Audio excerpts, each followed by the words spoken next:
Ngayon guys, babawi tayo kasi dinalaman ako sa kulinarya kahapon. Babawi to ha. Ganyan ka. Ginawa siya sa kulinarya kahapon.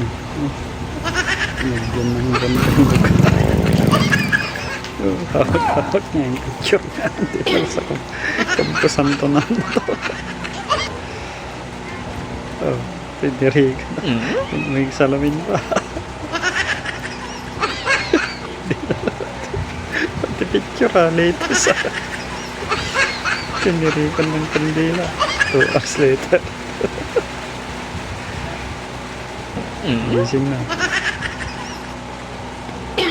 Sa kampasan to. Picture niya. Nagulat sa ako.